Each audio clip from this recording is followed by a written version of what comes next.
There is a moment in every life when you decide to rise, to stand taller than your fear, to speak louder than your doubt, to chase the vision that sets your soul on fire. This is that moment. And here, we walk it together with stories that awaken, voices that inspire, and truths that set you free. This is Positive Talk with Kevin McDonald, where hope has a voice, and that voice is yours. Hello, everybody, and we have a great show for you today. Of course, I say that every show, but we always have a great show, and I'm very excited because Brachelle's here in the first part of the week. She was kind of under the weather, but she is back. She's back with a vengeance. She's here. She's happy and all that kind of good stuff. And we have a great guest for you today. Brachelle, would you like to introduce our fine young lady coach who's going to talk to us today? I would love to. And if you're listening in, stay for the whole thing. We have Mary Catherine, and she is here to talk about so many things. Check out our website, lifewalkcoaching.com, talking about banishing struggles, regaining life, and having professional coaching, which I think could be good for everybody. So welcome, Mary Catherine, and how are you? Thank you, Brachelle and Kevin. I am so happy to be here. I'm doing great today. There are hints of fall in the air, so that always makes me happy. Where are you? I am in Arkansas, so we have those sometimes very extremely hot summers, and I'm ready for some fall weather. And again, it's on the way, so I'm getting happy. I gotta ask you, what part of Arkansas are you in? I am in Hot Springs, Arkansas, right by Hot Springs National Park. So it is a beautiful place. People come here to vacation, so come on. I gotta tell you, I worked for a company out of Siloam Springs for 6 years. Nice. And if you have not gone through the Ozarks during the fall, Right. you are missing something great. It is remarkable, the colors and all the things that you see going through the roads and the back roads and all that kind of stuff. Just don't stop and pick anybody up because you don't know who they are. But anyway, but that's and you know what I'm talking about, Mary Catherine. Yes, it's a beautiful place to live. Oh, one time when I was, I just have to tell you the story real quick. I was in Siloam Springs, and I was talking with a couple of the sales guys, and they were from the area. And so we took a little bit of a road trip, and there was a dirt road that went off into the brush. And I said, "So who lives there?" And he said, "Oh, you don't want to go there. We never been up there, and there's people up there. I know there is, but we're not sure who they is and what they're about. So stay away from that kind of stuff." So I did. And sorry, my Southern isn't very good, but I do the best I can. Yeah, life can always be an adventure. It is indeed. So tell us about you and your work and how you, first of all, I got to say this. If you don't have a coach, if you don't have a life coach, you need a life coach. And the reason you need a life coach is because they're going to tell you the truth. They're going to tell you the truth that your family's not going to tell you, or your best friends that don't want to hurt your feelings and make you think. But a coach will tell you things that you may not want to hear, but they're for your betterment. Does that make any sense? Yes. So Yeah. I love my job, Kevin. I specialize in digital addiction coaching. So smartphones, social media, video games, all of those screens, your iPads, all of that. There are a lot of troubling things going on with it, and we get sucked in and we get addicted. Screens have addictive properties, and we can talk all about that. So it's not just you out there having trouble with screen time, it's everybody. And so I am certified to treat digital addiction because I know so many individuals, so many families have tried to say, hey, we're going to cut down on screen time in our home. We're going to stop this and that. And it just causes a big ruckus, a big fight, and they give up. And I don't want you to give up. I want you to be able to control screen time in your own life and with your children. And so sometimes you need a coach for that. We're all familiar with the organization AA, Alcoholics Anonymous, and they are big on not only having peer support, but having a what they call sponsor, or in my case, it would be a mentor or a coach to say, you know what, we can't conquer addictions on our own. We need a little help. And so that's what I would hope to provide for people. There's some people that would tell you, "Oh, I just like it. I'm not addicted to it." But Yeah. then when you say, "Well, why don't you turn it off and put it away for a day, a whole day?" How will I know what's going? You know what I mean? Right. Yes. So how do Yeah. you How do help you people? know it's an addiction? Is there signs that you can all of a sudden become aware too? There are signs, but I'm in favor of that. Put it to the test, put it away and see what happens. See how you feel. Are you anxious? Are you all uptight? Are you, not knowing what to do with yourself without being able to check your phone? If you start to go a little crazy, that's a definite sign. Okay. But Yeah. other signs that you can watch out for, and this would be for any person, but maybe especially teenagers and kids, would be withdrawal from other people. If your teenager is always wanting to just go to their room, to be on their device, use their screens, that's not healthy. How about this one? Anger. If you're out there, you're a parent, and you try to get your teenager to give up the device and there's some big explosion, that's too much. That lets you know that they have too much of an attachment to that screen. Too much attachment. Lower grades due to a lack of ability to focus. That's a big thing. We can talk more about that later as well, how it affects a child and a teenager's ability to learn that directly. Poor communication skills, less eye contact. If you are on a screen all day, you don't have that literal practice of face-to-face conversations that you need. And there are conversation skills that for most of us, we gradually and naturally learned growing up. But now young people are growing up without that time to practice, and then they just don't have the skills, right? Another one would be just they're not as happy as they used to be. I know some of you are listening to this and some of you will be watching, but I, hate to describe just that zombie face. That is not normal, okay, people? It is not just, oh, this new generation is like that. That is not normal, and it's a signal that something is wrong. And if you think about it, children and teenagers are supposed to be the most full of life, have the most freedom, the fewest responsibilities. That is your time to just live life and be happy. And so many today are just that blank face. And it makes me so sad because we need to do something about it. Don't just let them be that way. Do something about it.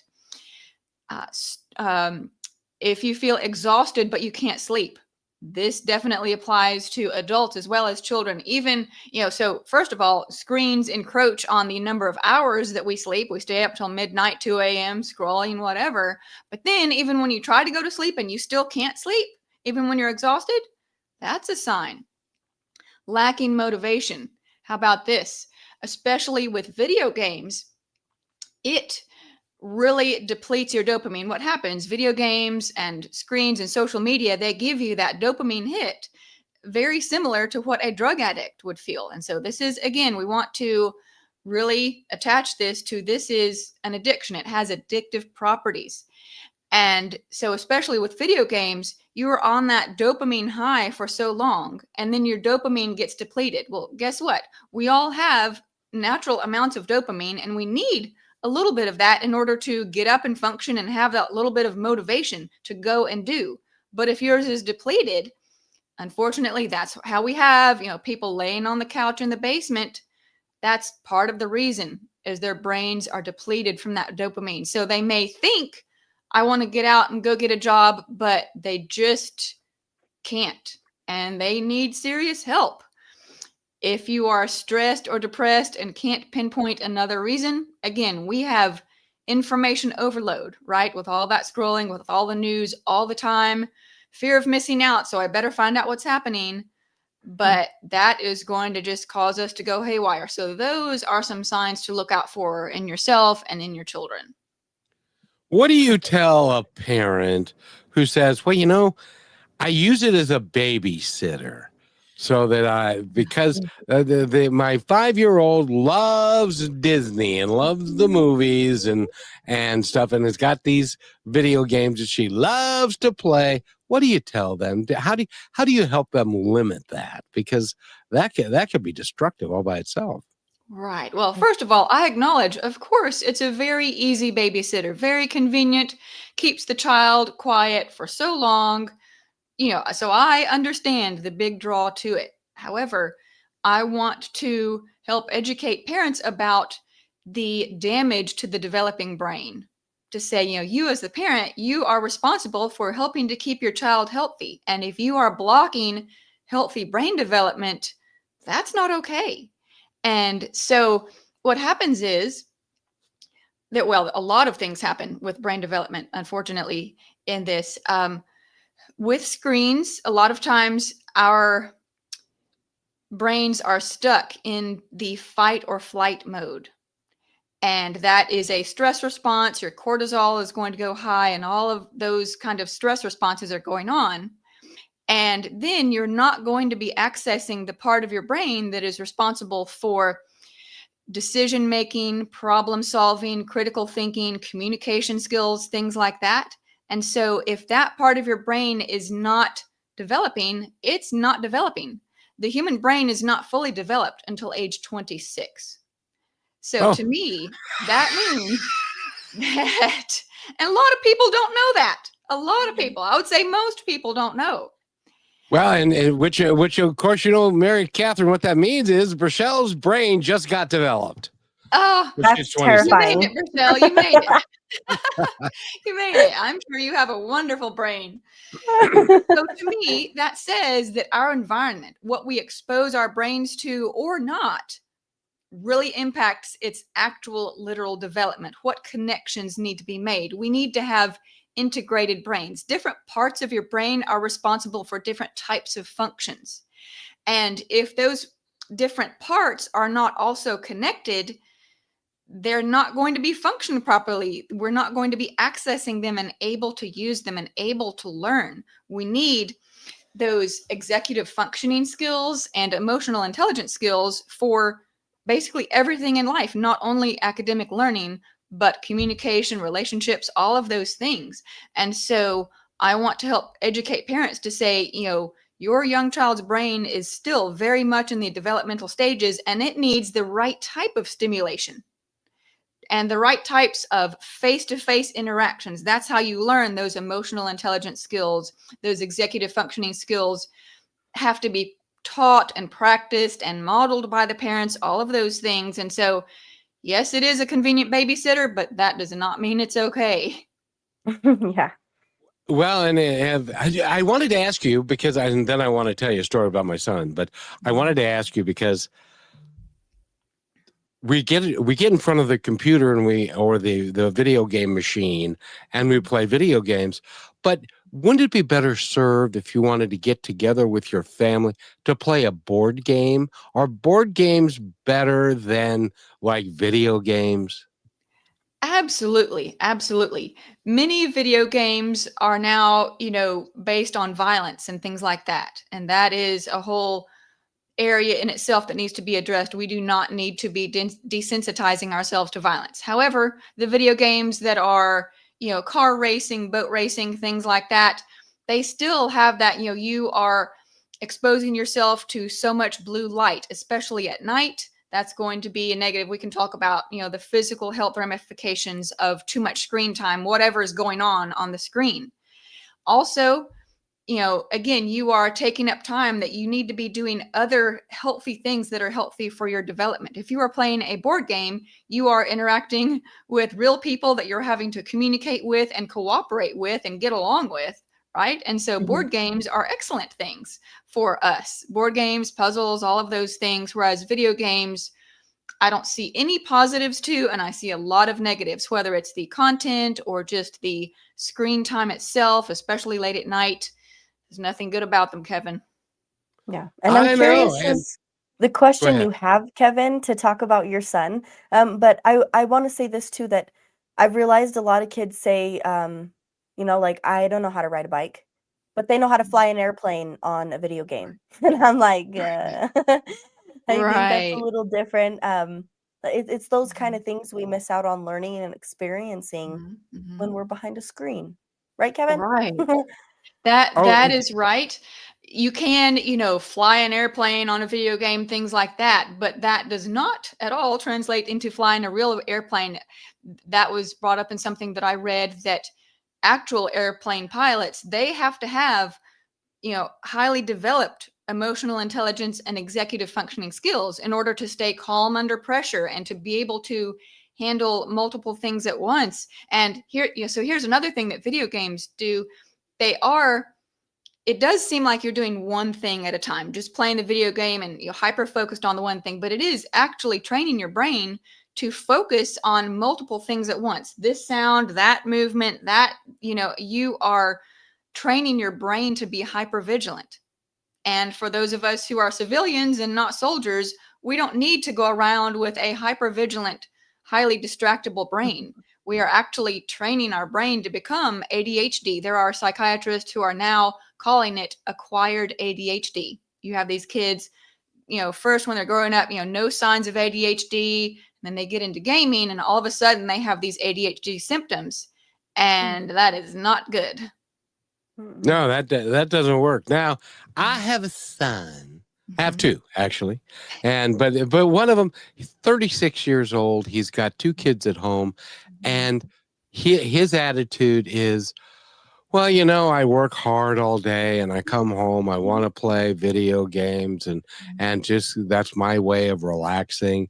But Mhm. I don't want the kids to play video games. That doesn't seem to work very well because it's like the kids are going, no, wait a minute, I don't understand this. You get to play and I don't get to play. What is up with that? And stuff. So I'm guessing that he might have a slight addiction problem to video games. What do you think? He very well could. And I would, on the one hand, I want people to learn and realize that there are addictive properties to screens. We'll talk about social media addiction too, but screens have addictive properties. On the other hand, if someone doesn't want to admit they have an addiction, call it overuse. Okay, overuse is a problem. So say, I think we can all raise our hands and say, I overuse screens. And so if that helps people to swallow it a little bit better, fine, right? And so here's another aspect of video games. Of course, they're fun. Otherwise, people would not play them, and they feel enjoyable. The players feel that excitement, that rush, all of those things. And so their thoughts are excited and happy, but your body is interpreting it as danger. And that's why you have the fight or flight system going, the cortisol getting high. And so, unfortunately, your son and all of those out there, playing video games and even social media to some extent, they feel like they're relaxing, but their bodies are actually going through a lot of negative things and putting out, negative damaging hormones that don't need to be constantly flowing. And so he feels relaxed, but it's not really. No. And then he tries to go to sleep and that doesn't work either. By the way, we're talking with Mary Catherine Liscinski. Am I close? Yes. Yes. Perfect. And we need to take a break, Rochelle. And and her website again is. Yes, go visit her website, lifewalkcoaching.com, and we'll be right back. We have tons more questions for Mary Catherine. And we'll be right back. I just love this little piece that we do. Just enjoy. Here's another point to ponder by Positive Talk Radio. In a dark room, a single candle was lit. That tiny flame chased away the shadows, filling the space with hope. Your courage, your kindness, and your light may seem small at times, but it can change someone's entire world. Never underestimate the power you already carry inside. Even the smallest flame can ignite a fire that transforms lives. You are listening to Positive Talk Radio, where stories of hope come alive.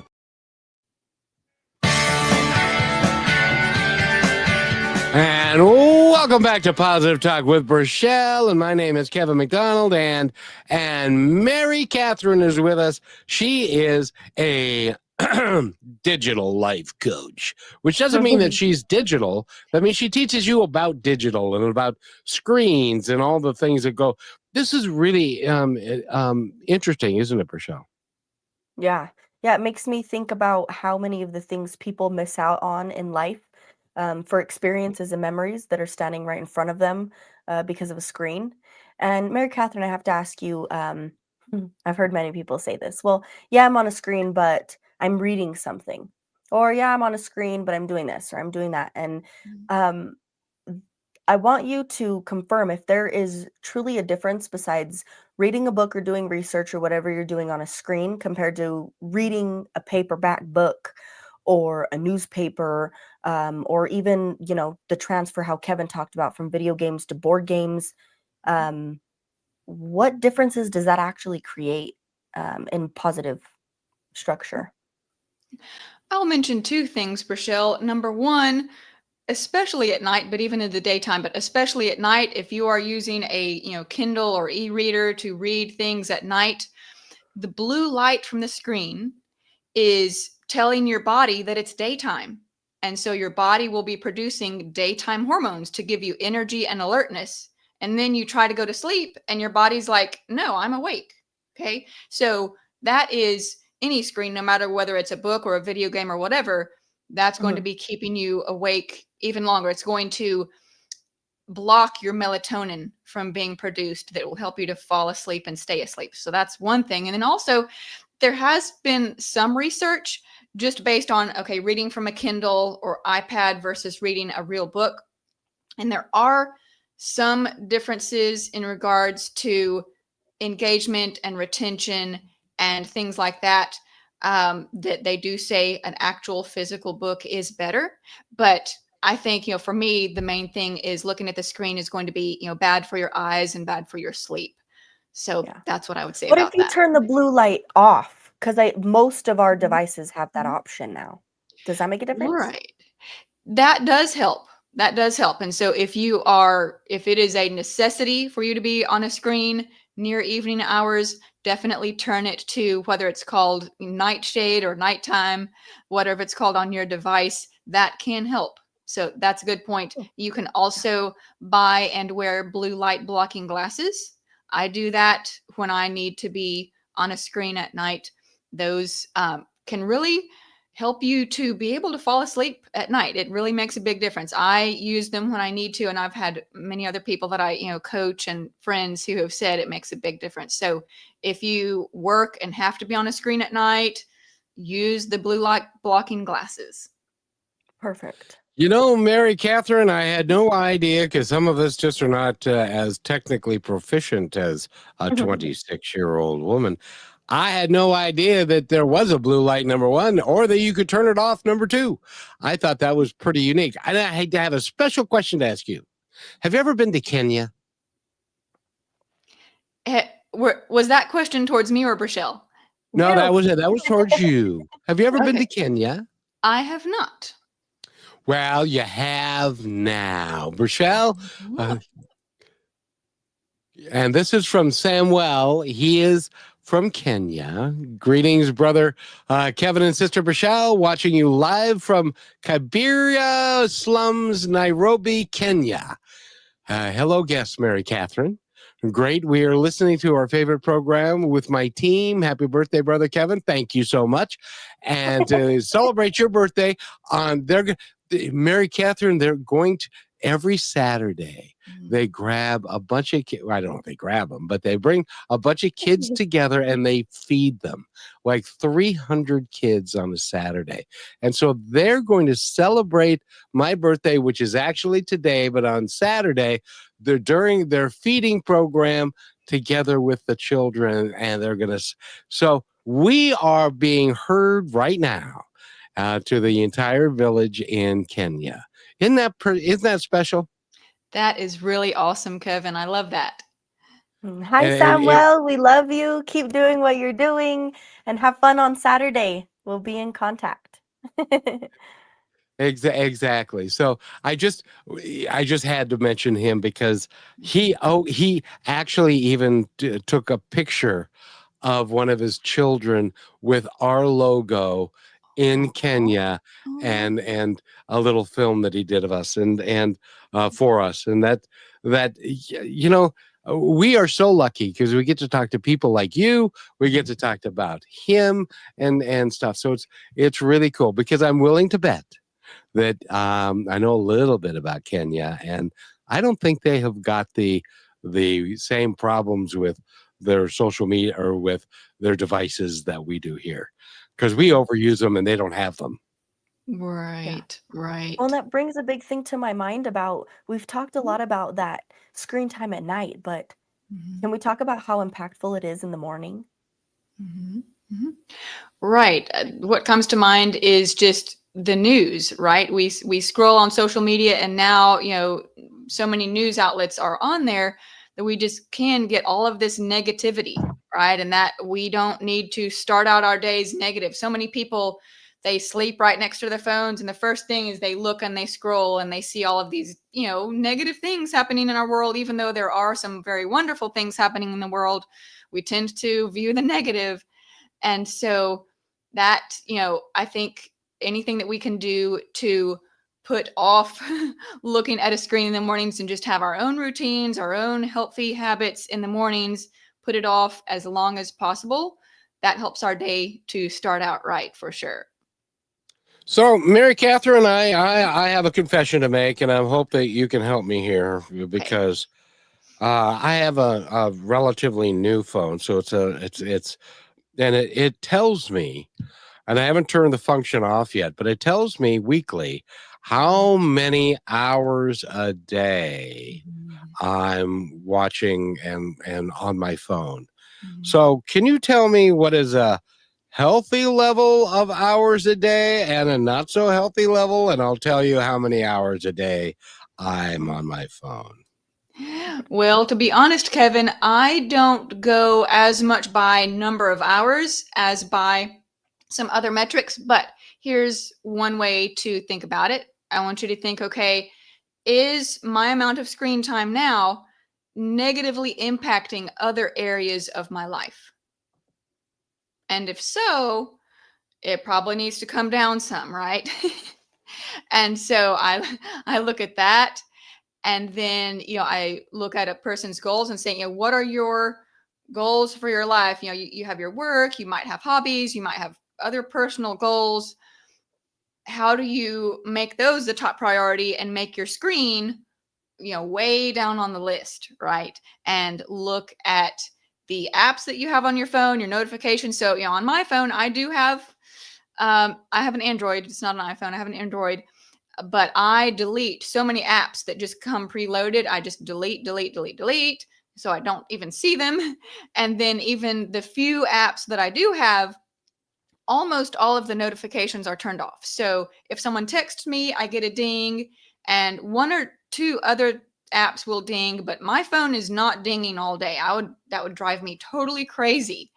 And so for those of us, as adults who we have smartphones already, you have to put things in place like that. But I think, for children and teenagers, they just do not need it. Unfortunately, it became a cultural norm way too fast before we realized how negative it is, especially for young ones. And now we're having to pull back and say, hold on, let's try to be healthy here. Yeah. Yeah. One thing that you mentioned was sleeping close to your phone. Yeah. Before we take this next break, can you mention why Mhm. that's so highly important? Mhm. Well, there just comes more and more research about the electromagnetic waves that come from our phones that are not healthy for us. And so not only is it just our, tendency or desire to pick it up all the time or to look at it in the middle of the night, but it's also the unhealthy waves that we get exposed to. And so my advice is no screens in your bedroom. You can, believe it or not, go to Walmart and buy an old fashioned, just plain alarm clock that will tell you what time it is if it, in it and will wake you up as well. But no screens in the bedrooms it's can be hard to start, but it's a simple, understandable rules for a individual, for a family. But also, yes, if we wake up in the middle of the night and we just reach for our phones to check and make sure, oh, what's going on, what's happening, that is going to wake your brain up. And we want to stay restful in the middle of the night. Very good. You know, Mary Catherine, I try. I really try. And I try and leave my phone in the office, and then I hear this ding. And then I hear another ding, and my brain is going, all right, I better go answer it because somebody wants my attention and stuff. But I'm trying. I really am trying. It's in this society, it can be really hard. I'm going to have Rochelle teach me how to turn off all the notifications because I'm lame and I can't do it all by myself. So Yes, that Yeah. could help you a lot, Kevin. If you have a lot of things giving you notifications, a lot of those can be turned off. So, yes. Yeah.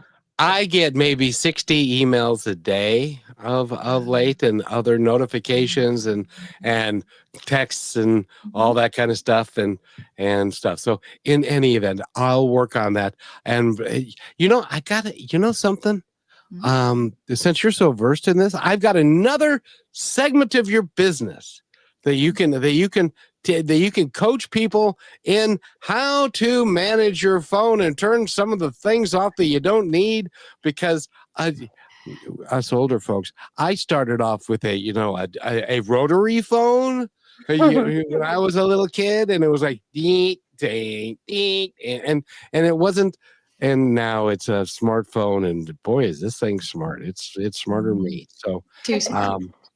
exactly. When we come back from this break, I want to talk to you about what I think is the scourge of humanity, which is social media. And All right. we'll be right back after this, because there's some things on social media that I had no idea about until Rochelle informed me about some of the things that are going on with kids' phones these days. And if you're a parent, you're going to want to listen to this. I guarantee you. We'll be right back. You're listening to Brushwood Media Network, the best in syndicated talk, news, and entertainment shows. The strength of staying kind from your friends at Positive Talk Radio. Kindness is not weakness. It takes real strength to stay kind in a world that often rewards anger, ego, and control. Being kind means choosing to act from your values, not your wounds. It means showing grace even when no one's watching. But kindness doesn't mean being passive. It doesn't mean letting people take advantage of your time, your energy, or your peace. You can be kind and still say no. You have a soft heart with firm boundaries. The strongest people I know are the ones who choose compassion without losing themselves. They've been hurt. They've been tested. And still, they choose to love and lead and to lift others anyway. Kindness is not about pleasing everybody. It's about honoring who you are and how you treat others, even when it's hard. So stay kind, stay human, and stay strong. And always remember this: be kind to one another, because each other's all we've got. And welcome everybody to Positive Talk with, hey, who that? Rochelle, is that you? It's me. It's really me. And Mary Catherine is here with us today. And I really want to talk about what Kevin mentioned about social media. And one thing I'd love for you to bring up is the emotional, anything about emotions. I'll put it that way. Because a lot of us will say, well, if I don't have my phone, then what if somebody needs me? What if something happens? The only way I can check that is Facebook, or I need to know who sent me a Snapchat because it was really important at that time. Or, who updated or posted something somewhere. I, at 26 years old, only have a Facebook. I have a TikTok. I've limited to myself for dancing, of course, animals, and recipes, which people also realize they don't do. You can filter all of your social media. So, I'd love to hear your perspective on how you help people with this. Right. So, yes, we can definitely get tangled up in the emotions of social media, the fear of missing out. If I'm not constantly checking my phone, I'm going to miss out on what just happened. Right. And so I think those of us who are a little bit older, we need to remember, like, hey, we used to not live like this. We used to not be available 24/7, and we went for millennia in human history living like that. This is only in the past generation that we have been able to be constantly connected and constantly available. And so I think that for many of us who are younger, we think certain things are emergencies that are not. And so I have to, remind people what's an emergency and what's not. And it's okay to be delayed. It's okay to, find out later and things like that. And I think that we just need to go back to as much of a little bit slower pace of living and saying, I don't have to know the exact instant, and I don't have to know, constantly be checking to see who liked my post or who, commented on my video, things like that. We get so attached to that false sense of connection that we have on a screen that we forget the importance of real, human face-to-face connection, which is really what we need for our emotional well-being. Yeah. And I want to bring this up. I have to, because I'm raising my 16-year-old cousin. She's truly amazing. She's the easiest thing.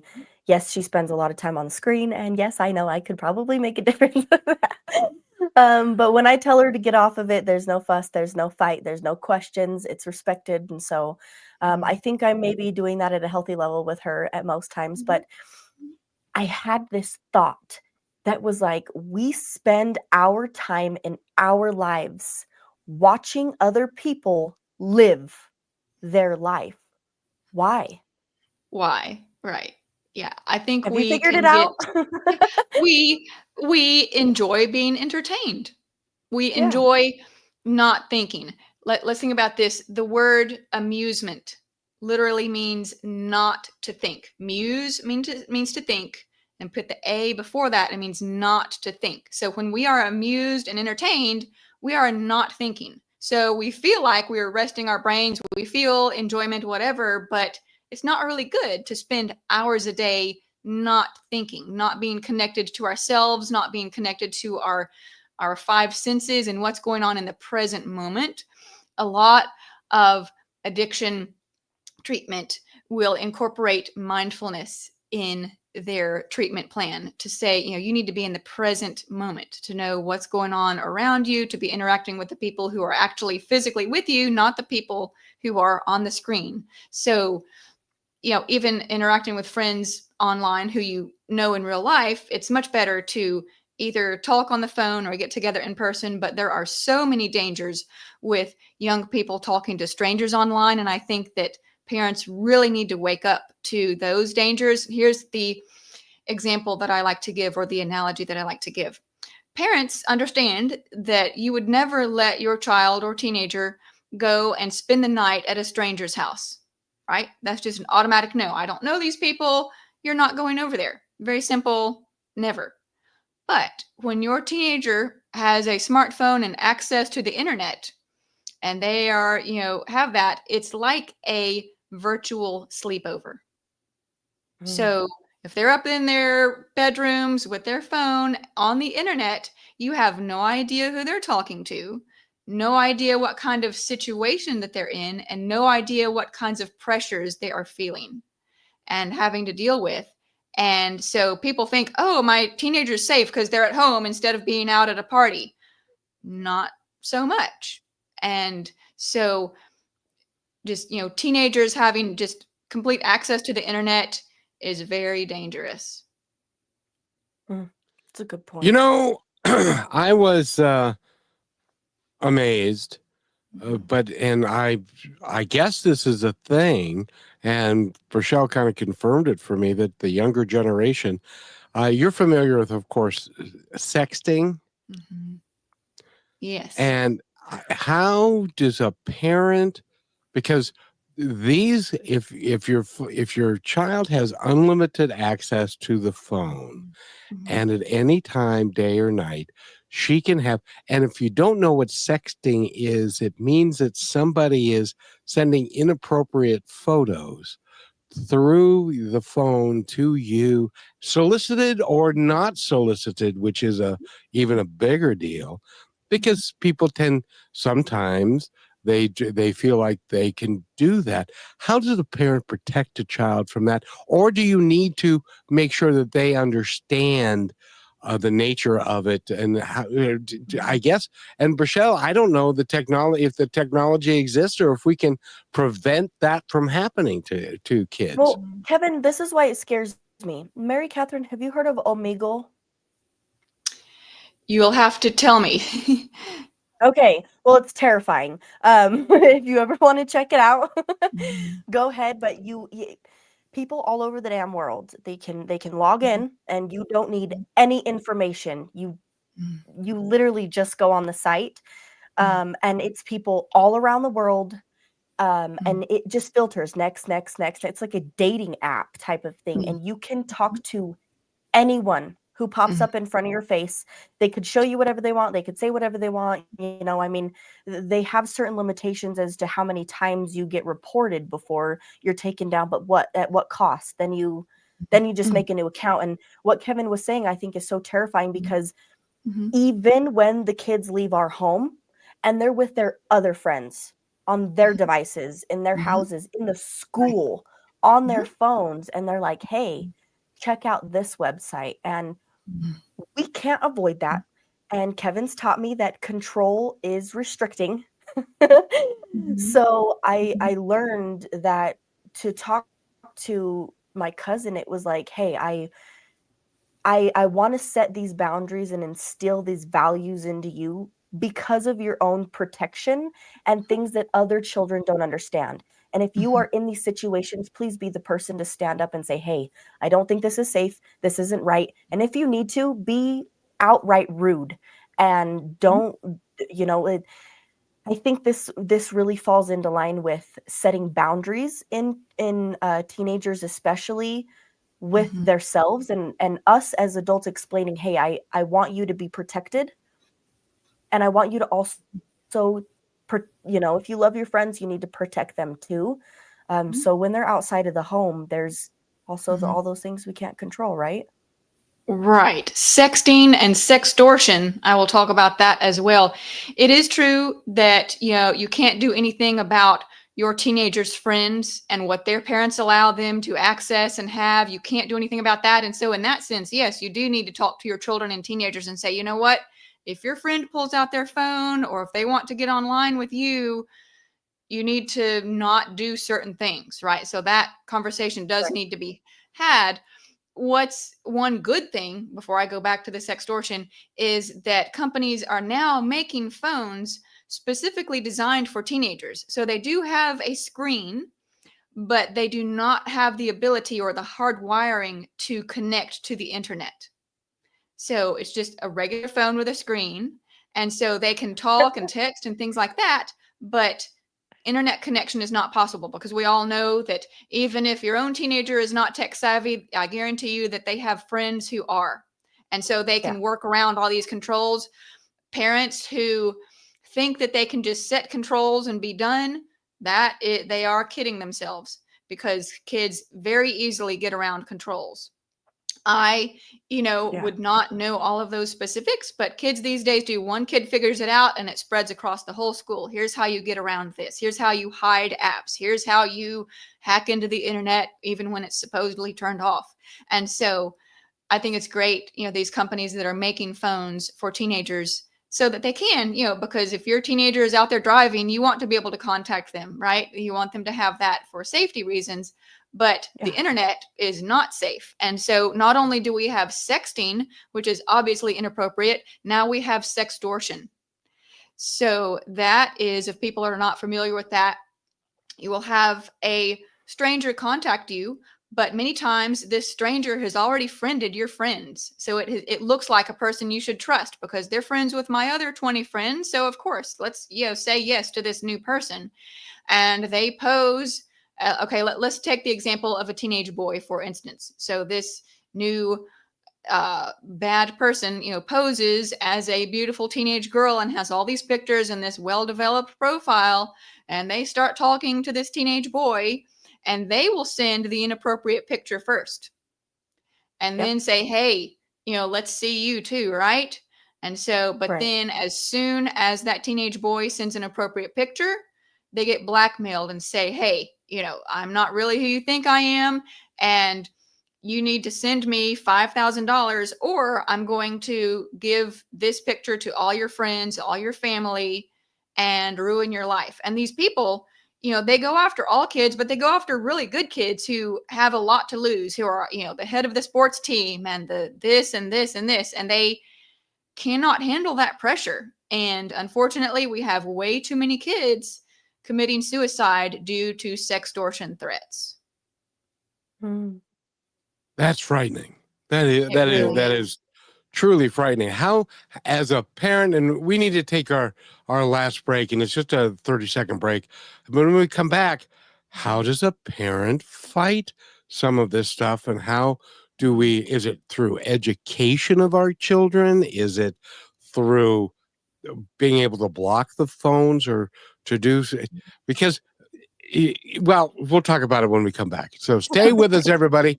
We will be right back. Here's another point to ponder by Positive Talk Radio. A tiny seed was buried in the dirt, covered in darkness, forgotten by the world. But within that darkness, it grew roots, then sprouted into something beautiful. The seasons of struggle you face are not endings. They're beginnings. Trust that growth is happening, even when you cannot see it.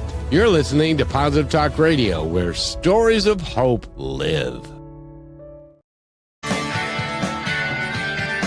And welcome back to Positive Talk. Brachelle is here, and Mary Catherine is here, and she is a digital life coach, and she may actually save a life, because I can only imagine a 14 or 15-year-old girl that is being threatened with a picture that she just sent somebody is going to go to everybody in the school and everybody in her church and everybody that is in her address book and stuff. That could create a tremendous amount of pressure. How do we as parents help deal with that? Well, I'll Kevin, tell you can I what, add to your Kevin. question a little bit Yeah. too? May I? I want to say too, because I've heard a lot of parents say this. Well, I don't want to restrict my kids because they're going to see it either way. And I guess they kind of fight between the balance of the relationship and what they restrict from their children seeing, and then what they'll see away from them. So if you can kind of just interpret that a little bit too. Right, sure. Well, that goes back to you can't control your teenagers' friends and what they have access to. So yes, unfortunately, they're going to be exposed to content and pictures that you wish they weren't. And so you do need to have those conversations earlier rather than later. There's a podcast that I listen to sometimes, and he has the rule that when his teenagers' friends come to their house, they all have to put their phones in a basket. So he's like, you're not accessing it in my house. You can pick up your phone when you leave, but my son and his teenage friends are not going to be on their phones in my house. So that's your own house rule. But Yeah. so unfortunately, we have to have those conversations because they are going to encounter that, way too young. And that is sad because it's stealing childhood. And I Yeah. know that parents are just in a lot of pain. Many parents out there have tried to restrict screen time in their homes and failed. And so that's when you say, you know what, if I have tried and failed, I need help. And so that's where I hope to come in as a coach. But going back to this, for those who have really young children who don't have their own devices yet, you've really got to hold off as long as possible. Children don't need their own iPad. They don't need their own phone really until they are going out themselves or being at friend's house. And then again, like I said, get them a dumb phone, one that does not connect to the internet. There are phones that, they're like, back in the day when they had the jitterbug phones for elderly people, they've kind of revamped those for teenagers. And so you can know what numbers they can call and what numbers can call them. And so, yes, we need it for safety these days. That's unfortunately true. And I'm in favor of that.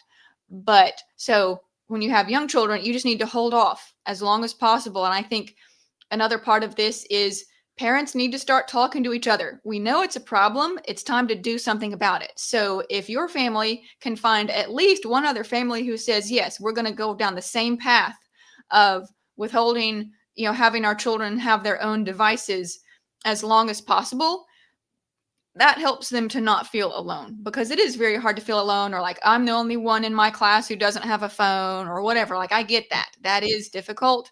So, but I don't think it would take that long to find another family at your school, at your church, in your neighborhood, somewhere who says, yes, let's do this together. Let's support each other, and our kids can play together and do things together, and that. And then, for those who already have, ones who are older, I think just saying that this is something, a parenting mistake that we made, and we're now learning how damaging it could be to you. And so we need to have this device, only here, it's not going to be in your bedroom anymore, and it's not going to be used for this. And I think that, parenting is hard, and I get that. But when you look at all of the potential damages, I think that we need to take a stand and say, we can't allow this. Yeah. Well, I tell you, I think parenting is harder than it's ever been. Because Yes. quite honestly, I don't know how you deal with something like your son or daughter, and you say, no, we've got access, you've got restricted access, but they have friends, and their friends have parents, and they are not restricted. Would you recommend a parent handle a young teenage person and what they can see on the internet, and as an example, how it relates to like porn, because they can get on there and they can look at these things, and to do it without your involvement as the loving parent seems to me to not get the desired results. Is that right? Without pushing them away. That's a key thing. I love how you mentioned that, Kevin. Right. I think that, they don't need access to screens by themselves. And yes, they very well may need to use the internet to research for school or to look up things.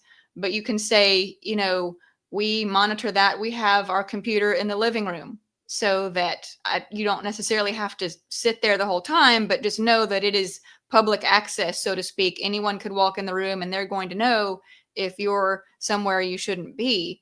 And so it is very difficult. And so there will be some level of control, but that's where, you just have to work hard as a parent to create those connections. So the less screen time they have, the more time they have to spend with the parent, to play a board game, to go on a hike, to do things with friends face to face. And that's really what being a healthy human is all about. And so the more you just spend time with them, it's been said that kids spell love Time. And so when you can connect with your child in any ways, face to face, without that screen, you are creating healthy attachment. And if you can have at least one other family, one other person, other people to support you in that, that's what we need to work towards. So how do you handle, as an example, you have one time, I know it may be hard to believe, but at one time I was a 13-year-old boy. And as a 13-year-old boy, we were in constant search of certain magazines. In some people's houses, they were very popular because they could steal Dad's Playboy kind of thing. And nowadays, the same thing is with smartphones and the access to the internet. Your friend may have more access, and you've got 5 or 6 13-year-old boys gathered around looking at one screen. How do you educate the child to understand that what they are seeing, though provocative, isn't real? It isn't love. It's just play acting. Do you even go down that road? How do you help them make those decisions that that won't affect their life in a negative way forever. You know what I mean? That's what I'm saying. It's got to be really tough Yeah. being a parent. Yes, I think, unfortunately, those conversations have to happen earlier than you think. If I remember correctly, the last report that I read said that the average age of first exposure to porn is 11 years old. So you need to have conversations before that. So, and it's unreal how bad things are, but it's true. Rochelle, When we put your have, eyes back in your head. I saw those bug out when she said 11 years And old. it's because it's so sad to me. Yeah, it And I really know is. you can do the whole have you heard of the tracking, Safari tracking? So, if your child looks at something, you can obviously go to your source of internet, AT&T, Verizon, whatever it is, and you can see Where they've been. what was controlled, but also Right. creating a safe space with your child is so damn important. As you want to trust them, they need to trust you. And if they go out and they see these things, they're going to talk to somebody about it. And in I wouldn't say my experience, I don't even have my own children, but in my experience, it's you're going to go out, you're going to experience these things are going to happen. Right. If at any time you have questions about it, please come and talk to me, and I'll be right here without judgment to help you understand what you saw. Does that work? Right. I think the main thing is for parents to let their children know, I am totally safe to come and tell things, to talk to me about, to share with me. I want to know, what you're being exposed to. And so, yes, I mean, we have to start very young. First of all, explaining to them why viewing porn is not healthy, that it is not respecting other people at all, and it is going to get us focused in the wrong direction when it comes to people, right? Because we respect people because they are a whole being and not just their bodies. And so, talking with them about that, but then saying, hey, you know what? If this does happen, come and tell me. This is not something to have total shame over or whatever, but I want to walk you through it and tell you the same thing. And this, I'll go ahead and say this is a little bit of a tangent, but I think it's important. It's similar with warning young children about inappropriate touching, right? So many people in the past who have been raped or molested did not tell because they felt like it was their fault. They felt like that they were bad, and it wasn't that the perpetrator was bad. And so what I have learned to explain is that, tell your child, this type of behavior from a person is wrong. And if anything like that ever happens to you, come tell me. And so that lets them know from the beginning, it's not them doing the bad thing. It's the other person. And, you come tell me about it. And that way it's not, because parents used to say, don't let someone touch you like that. Well, a child and even a grown person, can have no control, in certain circumstances of what someone else does to them. So when you're told, don't let someone touch you, and then it happens, there is all that shame and guilt, and they feel like it's my fault and all of that. And that created that cycle of people not opening up and saying, hey, I've been hurt. And so framing it in the way of, whether it's someone showing you pornography or someone trying to hurt you, physically, saying, this behavior is wrong, come tell me, is how to handle that. And by the way, we've been talking with Mary Catherine Liscinski. Yeah? Yes, Oh, that's it. Good job. Oh, goodness gracious. I'm so happy. And we've just got a minute or so left. So, Rochelle, any last thoughts and lead us into our closing if you ask Mary. Anyway, you do such a good job at this.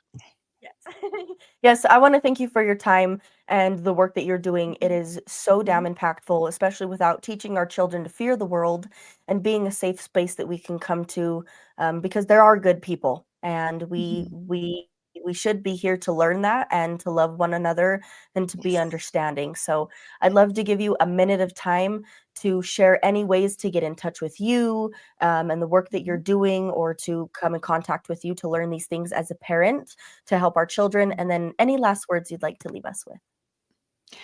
Well, thank you, Kevin and Rochelle. We have talked about a lot of negative and scary things here, but I always want to leave people with a sense of hope that, hey, parenting is hard, but this is worth it for your children. Or even if you as an adult feel addicted to your social media or your video games, you can overcome it. Maybe you need a little bit of help, and that's okay. But human flourishing, we are supposed to have healthy human relationships. We're supposed to have good mental health. And being on a screen for so many hours per day, that's not real. That is blocking what I call living in 3D. Instead, we're looking at a 2D screen, and we need to realize that's not real life. And so I just want to encourage people that, hey, having a better life is possible, and it's worth it, the hard work, and you get through, just like, addicts who quit, yes, they go through a period that's very difficult when they are quitting, but it gradually gets easier and easier. The further they get away, the more they make the lifestyle changes that they need to, because they have to make a lot of changes.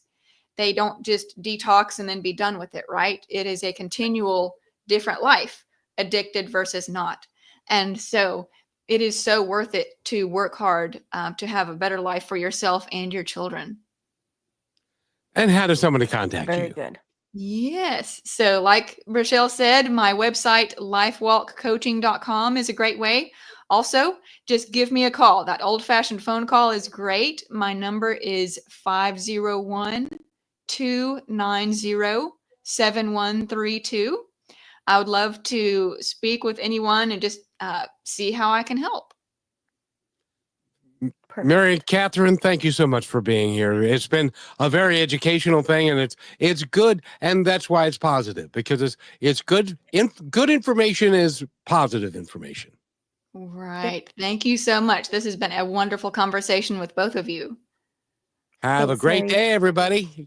Thank you for being part of Positive Talk with Kevin McDonald, where stories inspire and voices remind us of what truly matters. May today's conversation give you hope, courage, and a reason to keep moving forward. And just remember, till next time, be kind to one another, because each other's all we've got.